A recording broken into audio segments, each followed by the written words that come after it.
Just read out the question.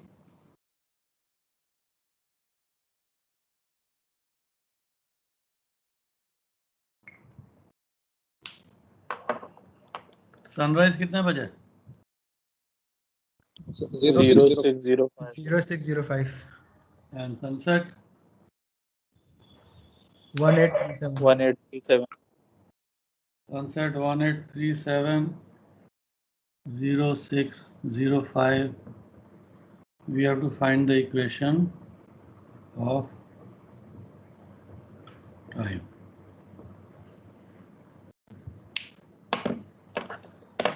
कोई भी चीज principle of navigation, celestial navigation में if you follow one thing, just make a small sketch और a diagram, तो बहुत जल्दी तुम्हारा क्वेश्चन का आंसर समझ आ जाएगा तुमको किस तरीके से करना है.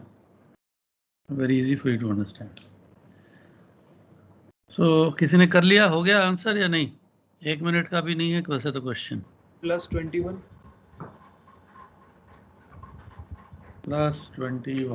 +21 what? Equation of time. 21 क्या मिनट या सेकंड, क्या है answer? Some minute. +21 minute. 00 second लिख देता हूँ. एनीबडी एल्स, कोई और answer?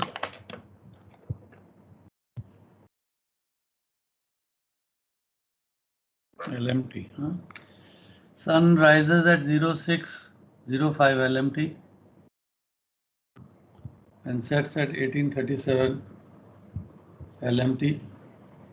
Find the equation of time.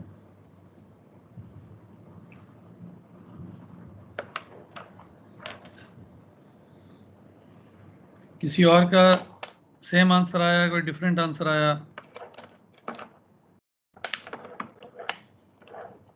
किसी का आंसर नहीं भी आया हो तो भी बोल दो कि नहीं आया या समझ नहीं आया.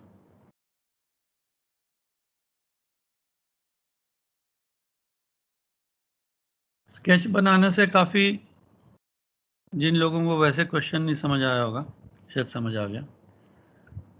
For a stationary observer, anchor में होगा या जहाँ भी होगा, फॉर अ स्टेशनरी ऑब्जर्वर, ये क्वेश्चन किसी पुराने पेपर में देखा, मैं इसलिए करवा रहा हूँ, वैसे इक्वेशन ऑफ टाइम का क्वेश्चन है नहीं कहीं. For a stationary observer, if the sun rises at 0605 and sets at 1837, what is the equation of time? Shall I assume सबका आंसर आ गया या किसी का नहीं भी आया?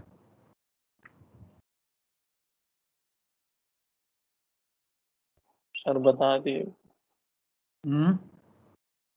तुम्हारा क्या सर आंसर बता आया दीजिए. कि नहीं आया? आंसर नहीं आया कि समझ नहीं आया, तुमने अटेम्प्ट नहीं किया, किस स्टेज पे हो? समझ में नहीं आया. हाँ? समझ में नहीं आया. समझ में नहीं आया. कौन सा पार्ट नहीं समझ आया? कुछ अटेम्प्ट करो मेरे साथ साथ. तुमको राइजिंग टाइम दे दिया, सेटिंग टाइम दे दिया.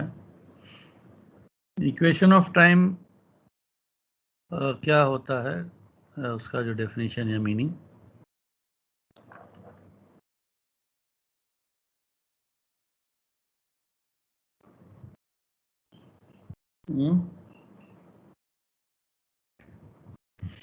तो मैं दिखाई ट्रू सन दे रहा, लेकिन टाइम मीन लिया ना तुमने, तो इसीलिए कुछ तो बीच में दोनों के डिफरेंस है. करेक्ट?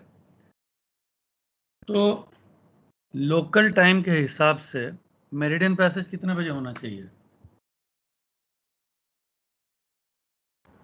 1221. लोकल टाइम के हिसाब से LMT पे चल रही है ना तुम्हारी घड़ी, तो 0605 पे राइजिंग हुआ, 1835 पे सेटिंग हुआ, सनराइज कर रहा है.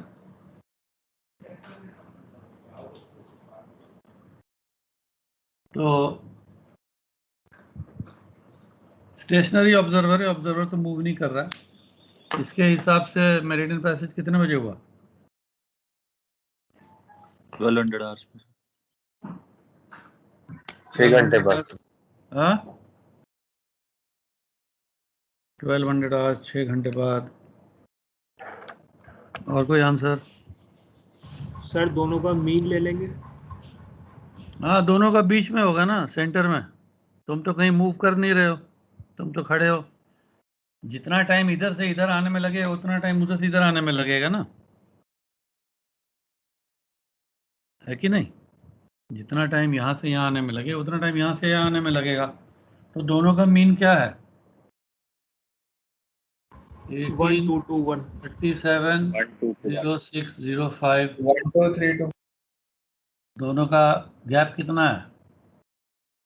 18 से 6 गए 12। हाँ, ठीक है। It has taken 12 hours 32 minutes from rising to setting. Divide by 2.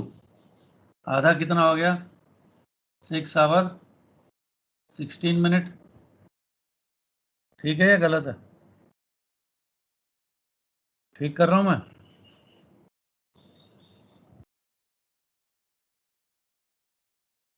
छः घंटा 16 मिनट अगर हुआ है तो कितने बजे होगा meridian passage? 12:21 LMT।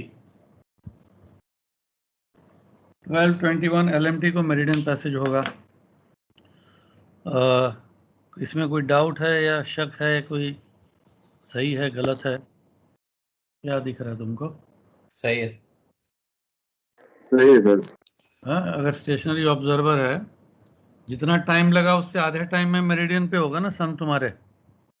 Because you are keeping your clock as per mean sun, तो तुम्हें LMT ही मिलेगा, local mean time, ships mean time, जो भी है। लेकिन मैंने क्या बोला था, अपेरेंट सन का हम लोग क्या लेते हैं? LAT 1200 1200 हाँ, तो जिसने 1200 बोला था वो करेक्ट था, लेकिन ये याद रखो कि वो ट्रू सन का meridian passage local apparent time उस समय ये होता है। और हम शिपिंग वाले, नेविगेशन वाले हमेशा LMT से LAT माइनस करते हैं।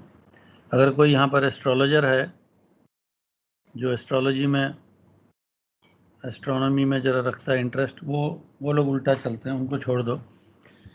हम लोग, मैंने बोला था, हमेशा LMT से LAT माइनस करते हैं। LMT कितना आया? आंसर ऊपर 12:21:00, ये वाला। तो हमेशा LMT से LAT माइनस करते हैं हम लोग। Equation of time is equal to 21 minute 00 second. Sine क्या होगा? प्लस। LMT बड़ा है तो पॉजिटिव साइन। अब इसमें ना तो कोई मैथमेटिक्स इन्वॉल्व है, ना ट्रिग्नोमेट्री इन्वॉल्व है, ना अलजेब्रा इन्वॉल्व है। एकदम सिंपल सी चीज़ें हैं। मैंने पहले भी बोला हुआ है कि एक बार समझ जाओगे तो आधे 1 मिनट का क्वेश्चन होता है, 15 नंबर तुम्हारे पक्के। अब जैसे मैंने ड्राइंग की, एक लड़के ने बोल दिया 21 मिनट, उसको तो 1 मिनट भी नहीं लगा, 15 नंबर मिल गए उसको।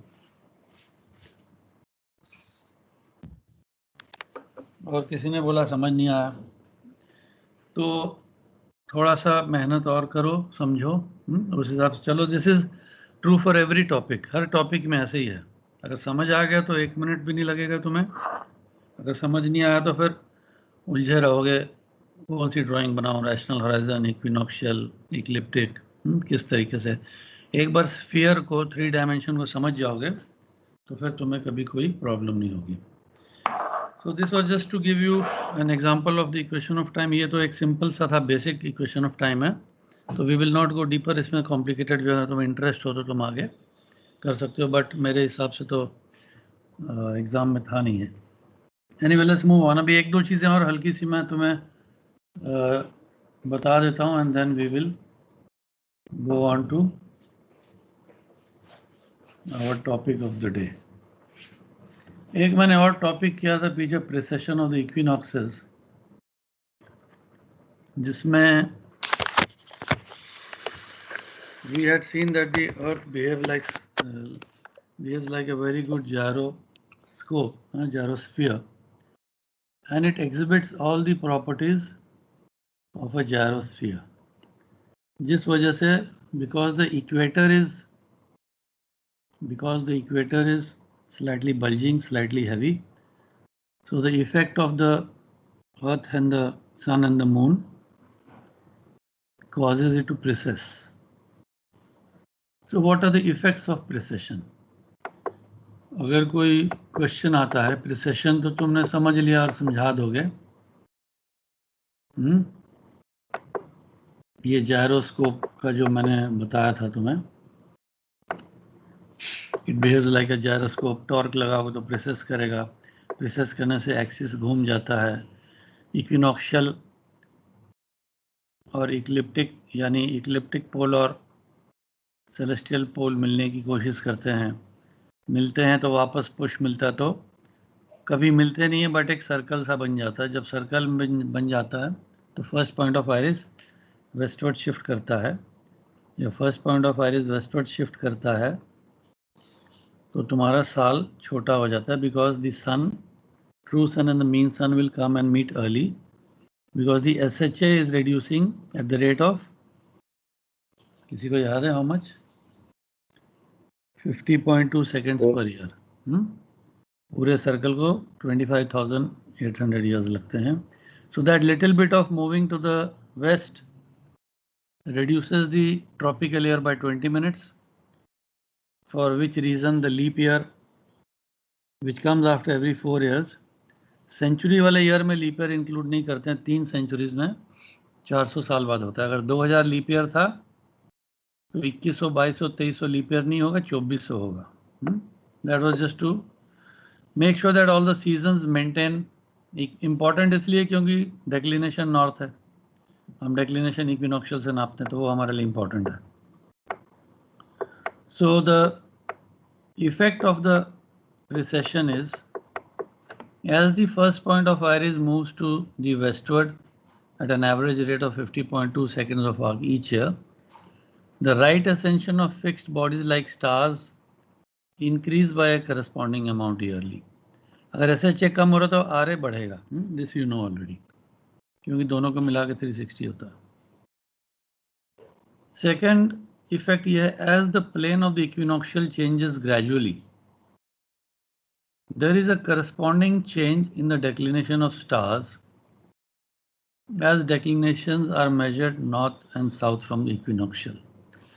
तो हमने बोला था stars are fixed objects in space, they don't move at all, which is true. But क्योंकि equinoctial अगर move कर रहा है, अर्थ वॉबल कर रही है ड्यू टू प्रिसेशन. अगर अर्थ टेढ़ी हो जा रही है थोड़ी सी तो हो सकता है जो स्टार का हल्का सा डिक्लिनेशन चेंज हो जाए. जो एकदम बॉर्डर पे है, नॉर्थ वाला साउथ हो सकता है, साउथ वाला नॉर्थ भी हो सकता है. तो if you look at the almanac January 1 and January 31 तो देखोगे हल्का सा 0.1 का कभी फर्क आ भी सकता है. The third effect is, due to precession the tropical year is about 20 minutes shorter than a sidereal year. And the other important point is the value of precession is not uniform throughout the year, nor is its annual value constant because of nutation. Nutation मैंने इसलिए बोला था क्योंकि moon का भी movement बड़ा complicated है, and moon and sun both are exerting a gravitational force. तो कभी मून दूर हो जाता है, कभी मून पास हो जाता है, कभी दोनों का कॉम्बिनेशन स्ट्रांग हो जाता है, कभी वीक हो जाता है. तो जो सर्कल बनता है प्रिसेशन वाला वो भी थोड़ा सा अंदर बाहर वॉबल करता रहता है. So that is called nutation. What is the effect of nutation? It makes the increase in right ascension of stars due to precession uneven. अगर वर्टिकल लाइन में मूव कर रहा है नीचे से ऊपर से नीचे तो थोड़ा उस समय नहीं होगा, जब लैटरल मूवमेंट होगा तो फिर हो जाएगा. It produces a very small variation in the obliquity of the ecliptic and also in the declination of the stars. तो बिल्कुल परफेक्ट यूनिसन में तो मूवमेंट नहीं है, हर बॉडी एक दूसरे को अफेक्ट कर रहा है. तो ये दो शॉर्ट नोट वाले क्वेश्चन थोड़े से मुझे कहीं दिखे तो मैंने कहा दोबारा let me cover this. I will now quickly take you through the altitude what we did once again, and then we'll do the almanac. क्योंकि जो न्यूमेरिकल हैं अगर एक बार एल्मेनाक हम पढ़ लें तो वो बेटर होगा. Yesterday did some of you attempt the numericals, जो sextant altitude वाले जो मैंने बोले थे? किसी ने कुछ अटेम्प्ट किया? Yes, sir. कैसा लगा? इंटरेस्टिंग था या?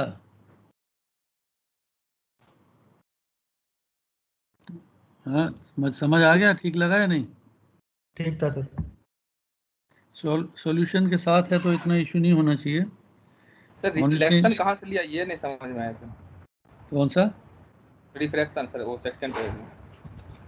हाँ, वही सब आज मैं तुम्हारा डाउट क्लियर कर दूंगा. मेरे को Yes, पता sir. था एक दो क्वेश्चन उठेगा, रिफ्रैक्शन वाला उठेगा, पैरालैक्स वाला उठेगा, क्योंकि हालांकि कल मैंने ये सब पॉइंट्स बताए थे. मैंने बोला भी था ये वाला पॉइंट अंडरलाइन करो, ये वाला पॉइंट अंडरलाइन करो, लेकिन वो इतना सारा एक साथ बताने से आई एम श्योर वो सब कुछ ग्रास्प नहीं होता है स्टूडेंट्स को. तो जब तक 2-3 बार नहीं पढ़ोगे और मैं तुमको हाईलाइट नहीं करूँगा तो थोड़ा सा इशू रहेगा. तो जो भी डाउट है तुम्हारा उसको आज क्लियर कर देंगे.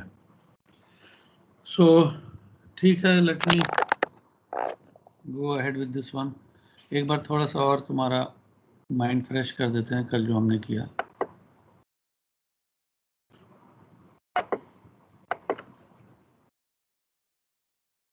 Purpose of the altitude correction, why do we do corrections? तो अर्थ है बीच में, बाहर सेलेस्टियल स्फीयर है, सेंटर ऑफ द अर्थ है, एक ऑब्जर्वर खड़ा ऊपर में, सेंटर से ऑब्जर्वर के थ्रू एक लाइन खींचोगे तो ऊपर जेनिथ है. ऑब्जर्वर की हाइट ऑफ द आई है, उसको जितना होराइजन दिख रहा है वो उसका विजिबल होराइजन बन गया. ऑल अराउंड दिखता है तो ये तुम्हारा विजिबल होराइजन है. ये रैशनल होराइजन है, passing through the centre of the body, a plane which is passing through the center of the body, and every point on the rational horizon is how far from the zenith? 90 degree away from zenith. 90 degree from the zenith. तो अगर मैं rational horizon ऊपर बना दूं observer के line पे तो 90 degree नहीं होगा ना, कम हो जाएगा थोड़ा. ये सेंसिबल होराइजन बोलते हैं हम इसको, which is parallel to the rational horizon but at eye level, observer के आई लेवल पे. सेक्सटेंट ऑल्टीट्यूड जब लेते हैं किसी बॉडी का तो हमें ये मिलता है, सेक्सटेंट ऑल्टीट्यूड इंडेक्स एरर के लिए करेक्ट करें तो ऑब्जर्व्ड ऑल्टीट्यूड मिल गया, विजिबल होराइजन से लेके बॉडी तक. इसको कहते हैं ऑब्जर्व्ड ऑल्टीट्यूड. ये एंगल ऑफ डिप है, अगर सी लेवल पे होता तो ये एंगल नहीं बनता. तो हमको तो सेंटर ऑफ द अर्थ में जाना, because all the angles and distances are measured from the centre of the body, centre of the earth. उसको हम ट्रू ऑल्टीट्यूड मानते हैं. तो डिप को तो हटाना ही हटाना है, तो हमेशा डिप को क्या करते हैं, प्लस या माइनस? हाँ, always subtract from the observed altitude, so that as if you are on the sea level. Apparent altitude बच गया. ये ट्रू ऑल्टीट्यूड हमारा रेड वाला, हमको यहाँ पहुँचना है. This is equal to the blue arrow जो अभी बनी है, because when any line intersects two parallel line, the corresponding angles are equal. इसको बोलते हैं parallax in altitude. Angle at the body between the observer and the center of the earth. तो इस वाले में कोई क्वेश्चन है, डाउट तो नहीं है? डायग्राम बन जाएगा ना सबका, सिर्फ समझने की बात है. इसके बाद we come to one more important topic जो मैंने कल बोला था. पैरालैक्स प्रूव करने का कभी कभी क्वेश्चन आ जाता है, horizontal parallax. So I think this is the diagram. या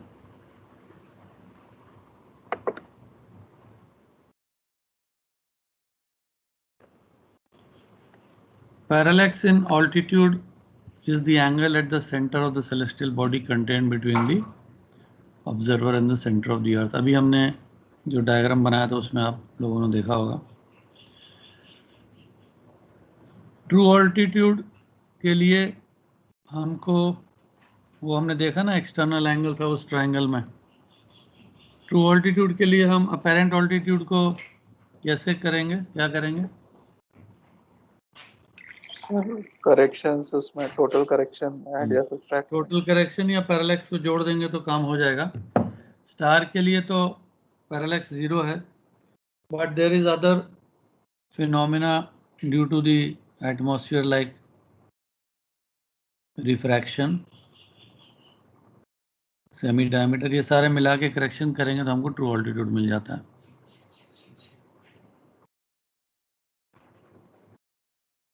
Parallax correction is the difference in the altitude on the Earth's surface versus the altitude from the center of the Earth.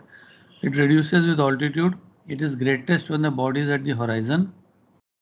It is called horizontal parallax, and declines to 0 when the body is overhead. ये सब हमने कल देख लिया था, तो तुम्हारे लिए थोड़ा सा रिवीजन है।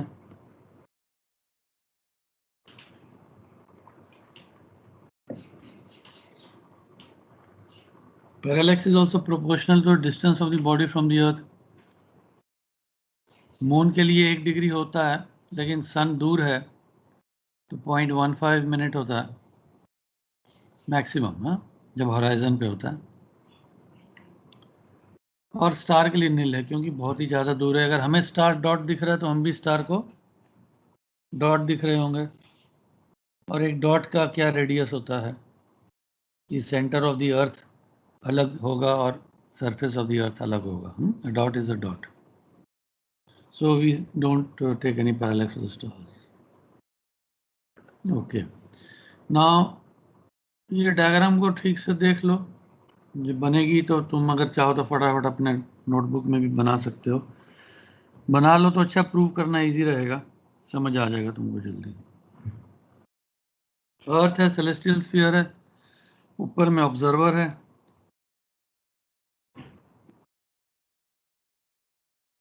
ओ सी एक रेडियस ऑफ द अर्थ है।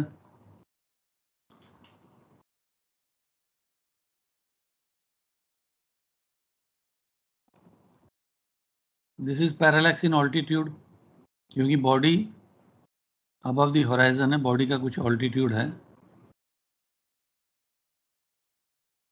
तो बॉडी से एंगल बनाओगे ऑब्जर्वर और सेंटर ऑफ द अर्थ का, तो पैरेलैक्स आ गया। और ये हॉरिजॉन्टल पैरेलैक्स है। When the body is on the parallax sun में सर नहीं लेते हैं क्या क्वेश्चंस में? क्या लेते हैं सर? सन के केस में पैरेलैक्स को तो लेते हैं ना हर बार। हाँ, टोटल करेक्शन तो इंक्लूड होता है, बट अदरवाइज अगर सेपरेट करना है तो लेना पड़ता है, बट बहुत कम होता है। तो जीएमटी नहीं दी होती है तो कैसे लेंगे उसमें पैरेलैक्स? हाँ सर, जीएमटी टाइम अगर नहीं दिया होगा तो कैसे लेंगे पैरेलैक्स? टाइम से पैरेलैक्स होता है या किस चीज से होता सर, है? एल्मेनाक से निकालते हैं ना सर। पैरेलैक्स तुमने कहाँ देखा, कहाँ मिला तुम्हें पैरेलैक्स?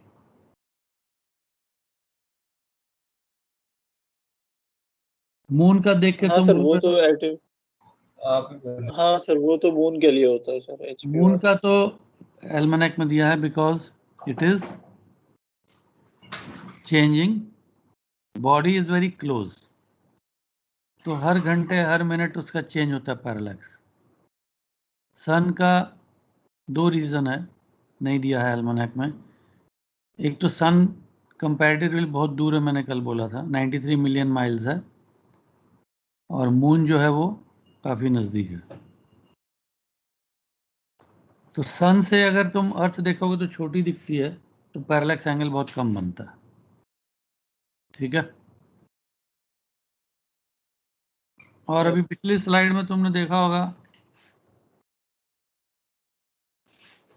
मून का जो पैरेलैक्स है वो 1 डिग्री है मैक्सिमम जब होराइजन पे होता है। सन का 0.15 मिनट, बहुत कम है। तो एल्मेनाक में इसलिए नहीं दिया हुआ। कहाँ दिया है वो मैंने कल बताया था, बट जैसे मैंने बोला अभी थोड़ी देर पहले कि इतना कुछ याद नहीं रख पाओगे, तो आज अगर होगा तो दोबारा बता दूंगा। वो टेबल्स में मिलेगा तुमको, नोरिस टेबल्स में। It is a function of the altitude of the body. तो सन का ऑल्टीट्यूड देख के हमको पता चल जाएगा। ठीक है, ये जो एस लिखा है ये सन नहीं है, ये एक रैशनल होराइजन है और सेंसिबल होराइजन है। इस तरीके से बनाया हुआ है शायद मेरे ख्याल से, बट जब डायग्राम में बनाते हैं ना तो बिकॉज हमारे पास इतना बड़ा बोर्ड या वो नहीं होता तो थोड़ा सा तुम्हें इमेजिन करना पड़ेगा। When I am saying rising body it is actually on the rational horizon, but अगर इस छोटे से पेज पे मैं रैशनल होराइजन बताऊंगा और ऑब्जर्वर और वो बनाऊंगा तो टेढ़ी बनेगी और तुम समझोगे नहीं और बोलोगे टेढ़ा क्यों बना। You get the idea. ये जो सेलेस्टियल स्फीयर हमारा इतना दूर होना चाहिए। अब जब हम जानते हैं कि सन दूर है और मून नज़दीक है, तो उस हिसाब से अगर तुम ये लाइन खींचोगे तो तुम्हें अपने आप समझ आ जाएगा कि सन का पैरालैक्स बहुत कम है और मून का ज़्यादा है। कोई एक डायग्राम बनाओ जिसमें एक बॉडी को नज़दीक रखो और एक बॉडी को बहुत दूर रखो, तो ऑटोमेटिक एंगल दूर वाले का छोटा बनेगा। यस और नो? यस। दूर वाले का तो बहुत छोटा बनेगा, तो वो सन है। इस समय हम एक बॉडी ले रहे हैं जो हॉराइजन पे है और हाई अबव ऑल्टीट्यूड पे है। तो इसको हम कंपेयर कर रहे हैं कि ऑल्टीट्यूड जैसे बढ़ता है पैरेलैक्स कम होता जाता है, बट पैरेलैक्स निकालने का जो फॉर्मूला है उसका प्रूफ हम देख रहे हैं। तो this one is showing you how it is the horizontal parallax is maximum when the body is on the horizon. तो ये डायग्राम आई होप तुमने बना लिया है और लेबलिंग कर लिया है, क्योंकि जब प्रूफ करने जाएंगे तो मैं बार बार पीछे नहीं ला पाऊंगा, क्योंकि एनिमेटेड डायग्राम है ना, फिर सारी लाइनें एक एक मिटती हैं, एक एक बनती हैं। तो इसको बना लो। I will give you another few seconds to make if you have not made.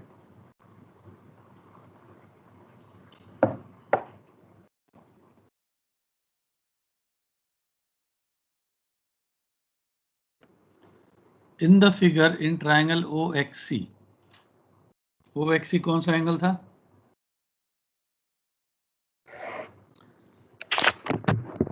Sir parallax. Parallax. Parallax in order.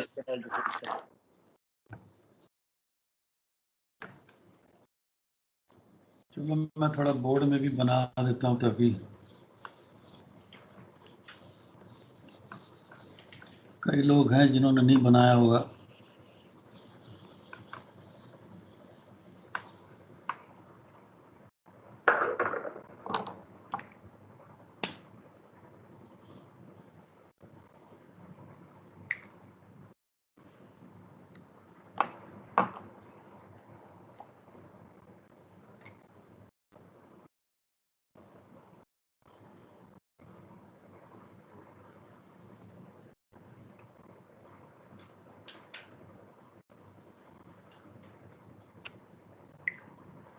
Sir board नहीं दिख रहा। हाँ, अभी ऑन नहीं किया मैंने।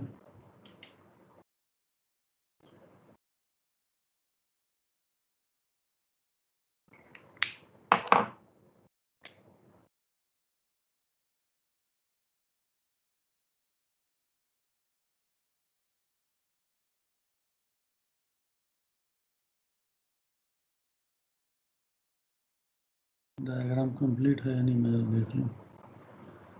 SRCO parallax in altitude HP।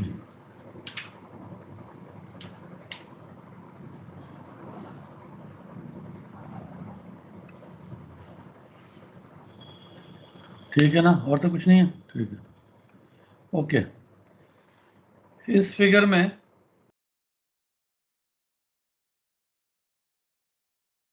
Board दिखाऊं या तुम स्क्रीन देखोगे? क्या सूट कर रहा तुम्हें? सर बोर्ड पे। सर बोर्ड पे कर दी। बोर्ड करेंगे, ठीक है।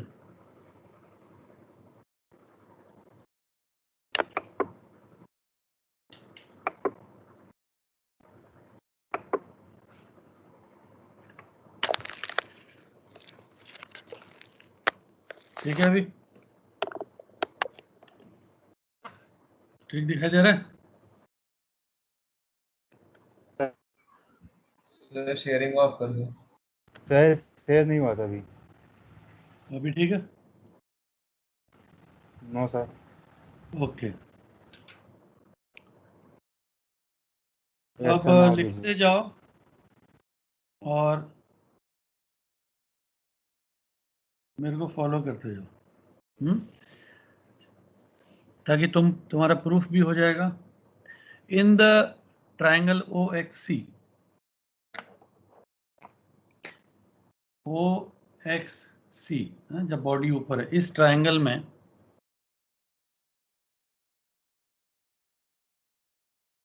साइन फॉर्मूला याद है? Sign angle x upon small x मैं लिख सकता हूं,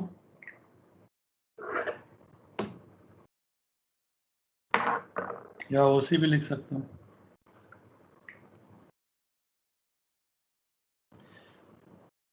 एक ये भी फॉर्मूला है, उस दिन जो हमने देखा था sine angle upon sine side था, sine angle upon only side भी होता है एक formula. Sine angle x upon OC is equal to sine angle O। इस O में XOC है, XOC upon CX। Black triangle में साइन फॉर्मूला से ये इक्वेशन बनती है, ठीक है? तो साइन x एंगल क्या है बाय द वे हमारा? LX parallax in altitude. Parallel. हम पैरेलैक्स इन ऑल्टीट्यूड का फॉर्मूला निकालने की कोशिश कर रहे हैं, तो वो तो इधर लेफ्ट साइड में है already. Sine angle x is equal to OC upon CX into sine XOC।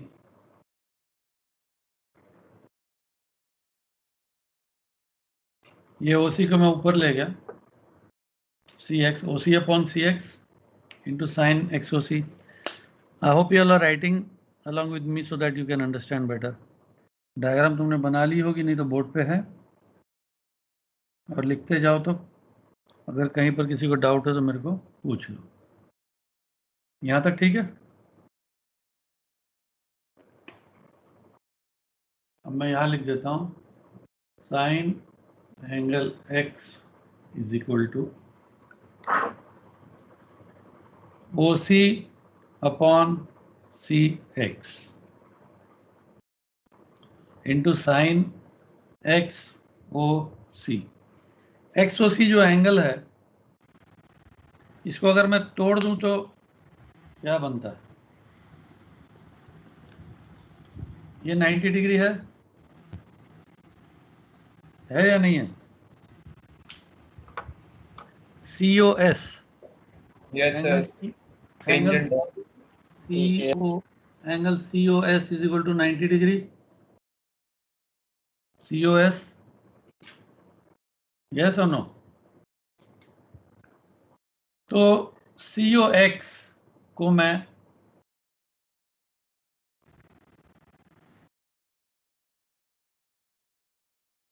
मैं साइन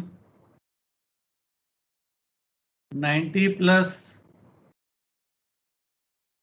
SOX लिख सकता हूं।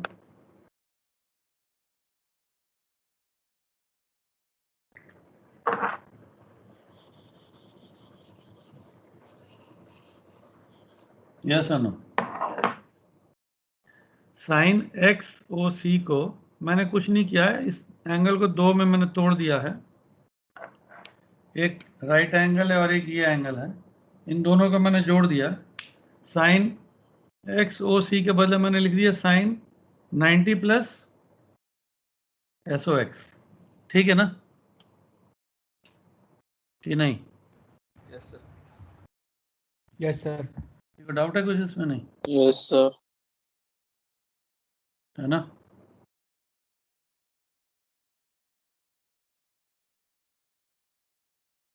तो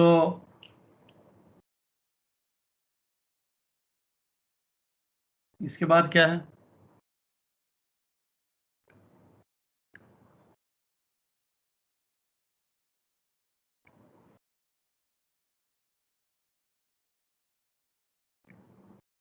इसके बाद क्या है बताओ कुछ कोई?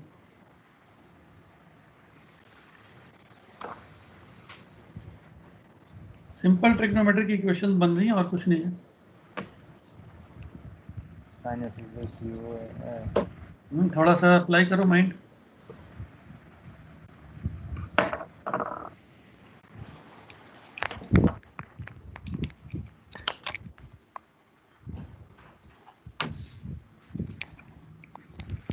dx क्या है?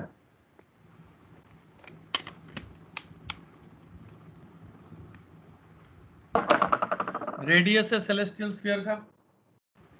cx is equal to cs लिख सकता हूं मैं कि नहीं?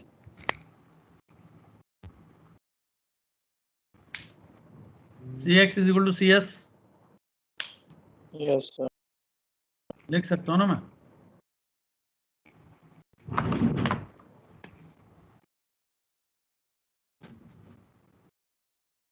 अगर मैं cx दोनों रेडियस हैं और cs भी रेडियस है सेलेस्टियल स्फीयर का, cx को मैं cs लिख सकता हूं, तो मैं फिर इस इक्वेशन को OC अपॉन CS भी लिख सकता हूं ना? OC upon CS yes correct? Yes sir. Okay. Yes sir. और साइन 90 प्लस SX को क्या लिख सकता हूं? Sine 90 plus theta is equal to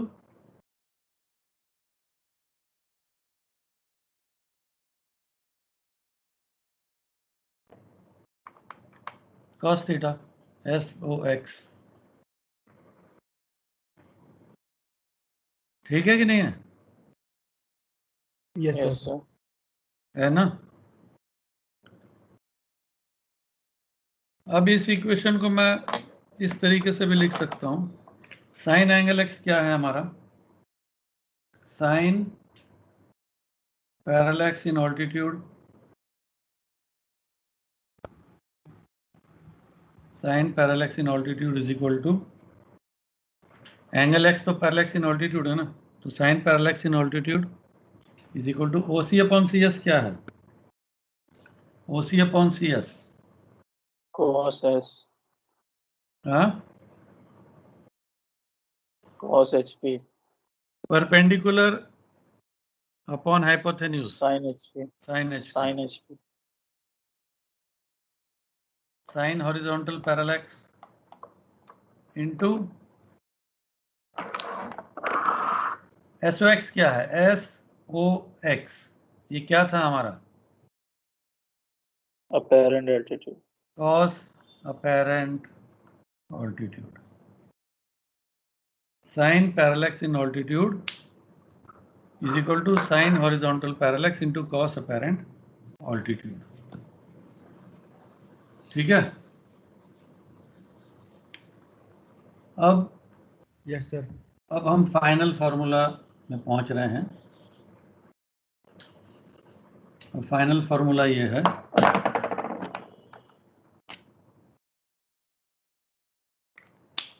sir अपना तो साइन 90 प्लस थीटा था ना?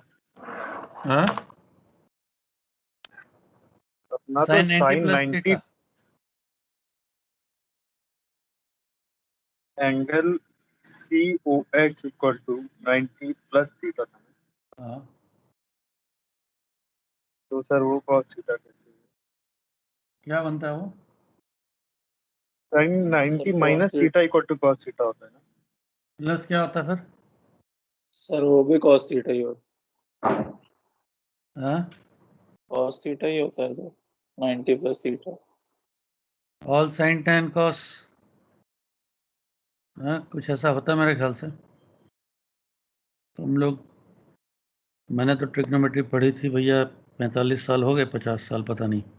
तुम लोगों ने जल्दी पढ़ा होगा थोड़ा। लेटेस्ट टेक्नोलॉजी है किसी के पास? निकालो जरा कोई। टेबल या बुक किसी के पास होगा, देख लो जरा। सर साइन में दोनों एक ही होता है, theta 90 plus theta 90 minus theta cos theta ही होता है ना? है। Yes sir. जहाँ तक मेरे को याद है, एक इस तरीके से मुझे याद है, कुछ ऐसा था, ऑल साइन टेन कॉस, ऐसा ही था ना कुछ।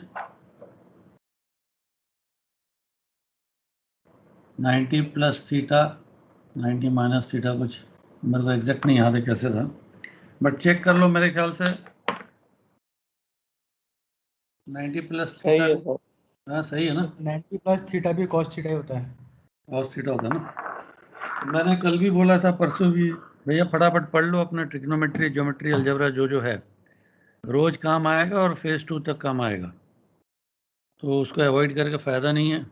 12वीं की किताबें निकालो अपनी और थोड़ा पढ़ लो फटाफट। सो ये इक्वेशन ये बन गई फाइनल। अब इस इक्वेशन को हम लोग ऐसे भी लिख सकते हैं, for small angles, for very small angles sine को हम हटा सकते हैं, because the sine of a small angle is equal to the angle itself in radians. तो साइन पैरेलैक्स इन ऑल्टीट्यूड के बदले मैं लिख सकता हूं parallax in altitude is equal to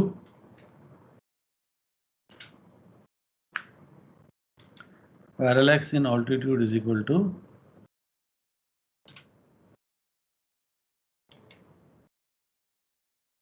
बताओ कोई आगे क्या फॉर्मूला है? HP into cos apparent altitude. इसको मिटा देता हूँ, आई होप तुम्हारे पास सब होगा। साइन हटा देते हैं, horizontal parallax into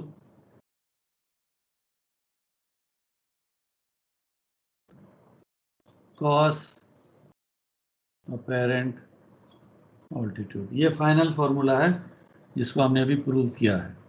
parallax in altitude is equal to horizontal parallax into cos apparent altitude. अब ये साइन क्यों हटाया है अगर कोई पूछेगा तो जैसे मैंने बोला, for small angles of sine it is equal to the angle itself and you can remove. Horizontal parallax maximum कितना होगा हमारा? सबसे नजदीक वाली बॉडी कौन सी है? मून। हाँ? मून मून है सर। ना? सर मून, मून का मैक्सिमम कितना होता है? Sir 1 degree. Sir 1 degree. तो बहुत छोटा एंगल है वो तो, वेरी स्मॉल एंगल। यस और नो? Yes sir. 1 डिग्री तो Yes, बहुत sir. स्मॉल एंगल है। इनफैक्ट 57 मिनट या ऐसा कुछ लिखा था,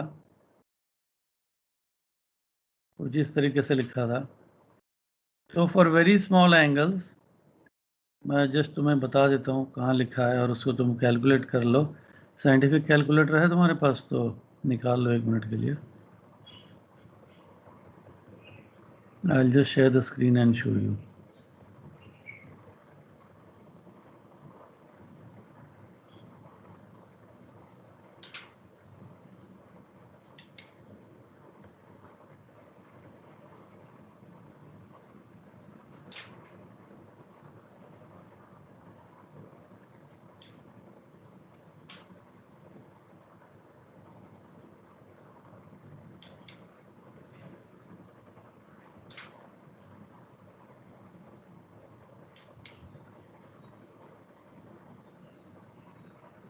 Can you see the shared screen now? दिखाई दे रहा है? Yes, sir. ओके, यहाँ तुम देख लो।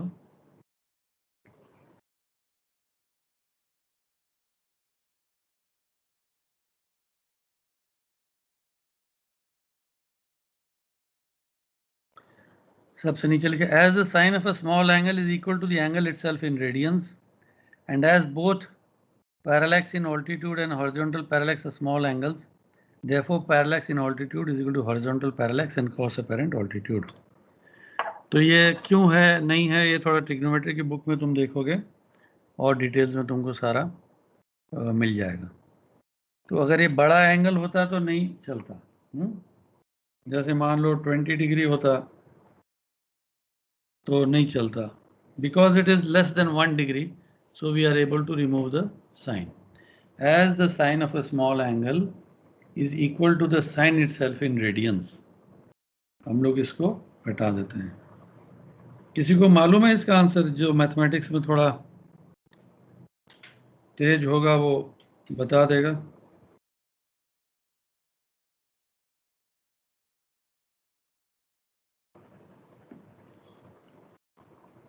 किसी को मालूम है ये कैसे प्रूव होता है? नहीं होता है?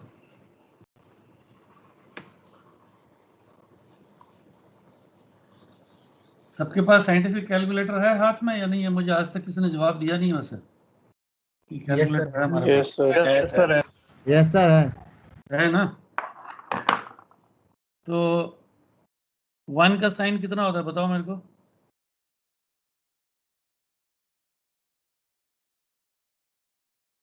Sir 0.017। 0.017 sir. Sine 1 degree is equal to 0.017 0.1745 whatever. Sin 1 degree is equal to 0.0147. क्या होता है ये? रेडियन होता है नहीं? और Yes, 1 sir. डिग्री, अगर 1 डिग्री को मैं 57.3 से डिवाइड करूं, रेडियन निकालूं तो कितना होता है?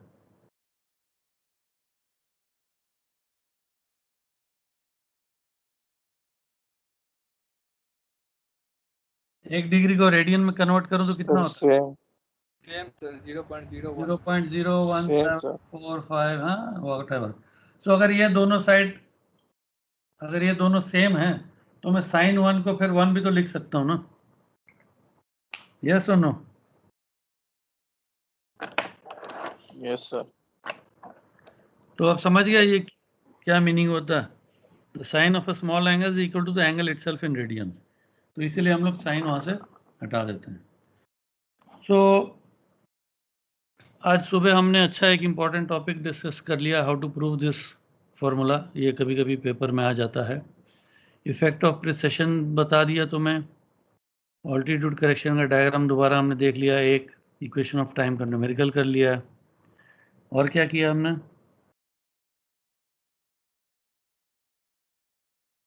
अब हम चलते हैं थोड़ा सा एल्मनेक की तरफ। हाँ, all of you have got an almanac? Almanac निकाल लो अपना। स्क्रीन शेयर कर देता हूं मैं एल्मनेक का, और फिर उसको हम एल्मनेक को फटाफट देख लेते हैं कि क्या क्या होता है एल्मनेक में। एंड देन जो मेरा सेकंड सेशन है आज, लास्ट पीरियड, उसमें हम कुछ न्यूमेरिकल कर लेंगे सेक्सटेंट ऑल्टीट्यूड्स के ऊपर। और जो अभी डाउट था किसी को कि रिफ्रैक्शन कहाँ से देखते हैं और क्या कहाँ से देखते हैं, वो सब हम चेक कर लेंगे। Now I will give you an example of what all I had said yesterday. सबसे ऊपर वाली लाइन पढ़ो, कोई पढ़ो जरा जोर से, कोई एक आदमी।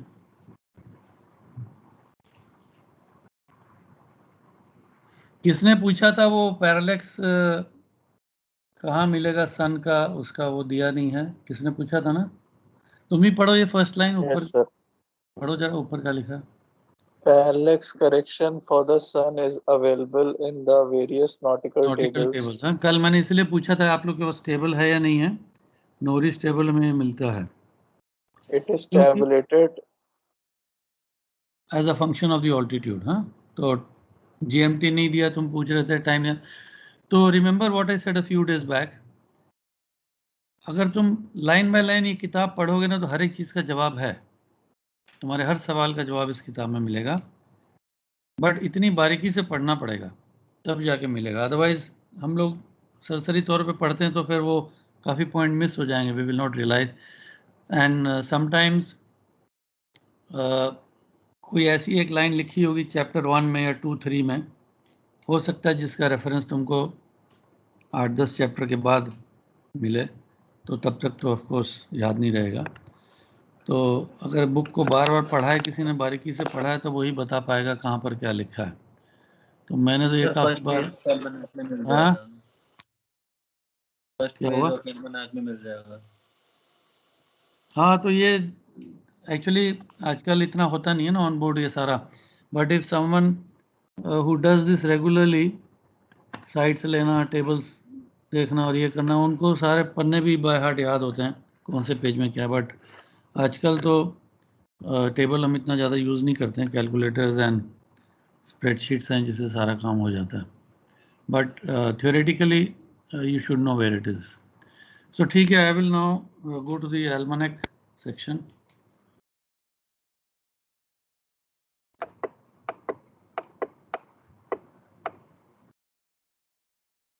Almanac सब लोग हाथ में रख लो and we will start this. मैं भी एक मिनट निकाल लेता हूँ almanac.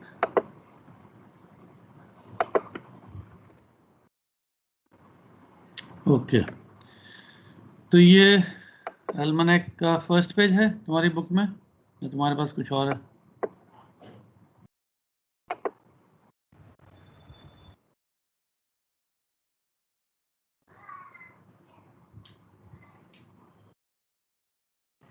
The Nautical Almanac is a compilation of astronomical data for an entire year.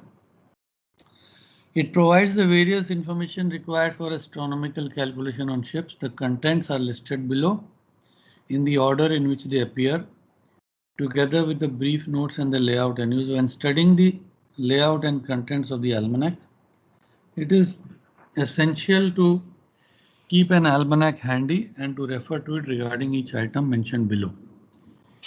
तुम्हारे जहाज में एल्मनेक आजकल आ रही है, वो सॉफ्ट कॉपी आती होगी, सीडी या कुछ? नहीं सर, बुक होती है सर सॉफ्ट कॉपी। किसी का बुक होगा, किसी का सॉफ्ट कॉपी। तो एडमिरल्टी वाली आती है ब्राउन्स नॉटिकल एल्मनेक?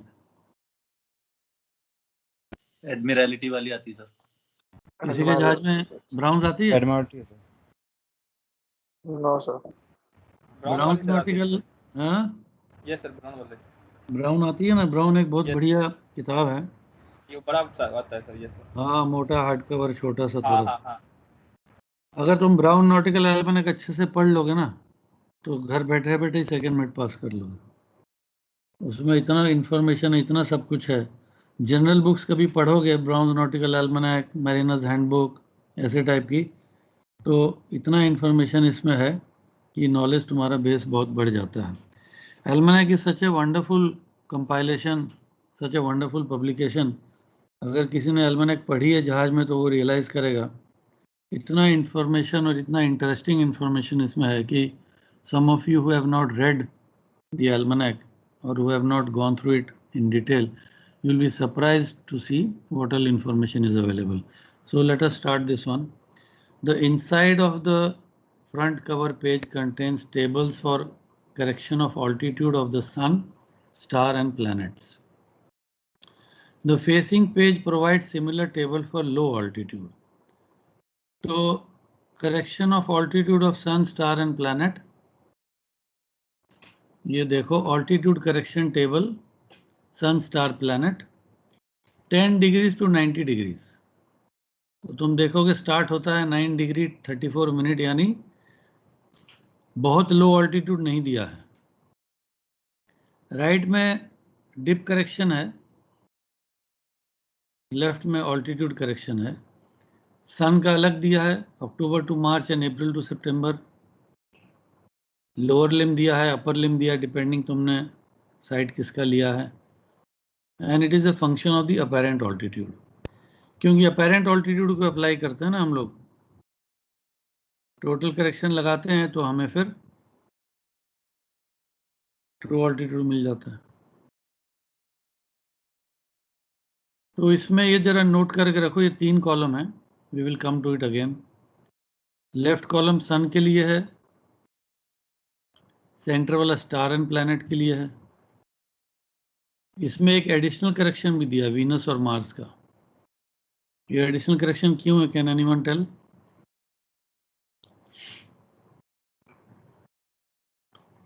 रिमेंबर कल हमने बोला था वीनस और मार्स थोड़ा नजदीक हैं, तो इनका थोड़ा फेज होता है, फेज बनता है और थोड़ा डायमीटर भी है। तो इसमें एक एडिशनल करेक्शन आता है। और एंगल ऑफ डिप है। एंगल ऑफ डिप में मैंने कल एक इंपॉर्टेंट पॉइंट बोला था, क्रिटिकल वैल्यू का। किसी को याद है वो क्रिटिकल वैल्यू?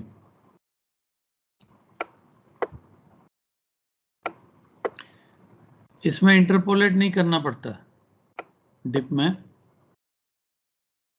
इंटरपोलेट नहीं करना पड़ता। इन दोनों के बीच में जो भी वैल्यू है, जैसे मान लो 11.8 से 12.2 के बीच में अगर तुम्हारा हाइट ऑफ आई है, तो क्या लोगे डिप? 6.1 सर। -6.1। और अगर एग्जैक्ट 11.8 होगा तो कौन सा लोगे? 6 सर, -6। -6 क्यों लोगे?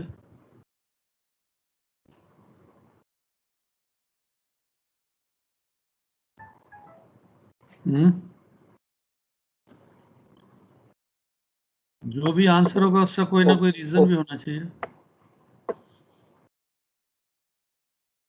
मैं ये नहीं कह रहा तुम्हारा आंसर गलत या सही है, मैं रीजन पूछ रहा हूँ कि तुम्हें रीजन पता है या नहीं।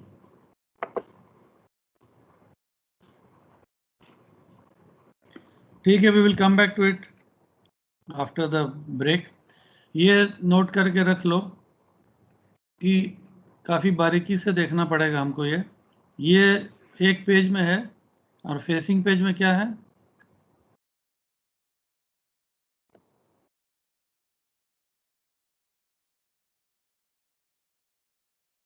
आइटम नंबर 1 का सेकंड लाइन क्या था? The facing page provide similar table for low altitude observation.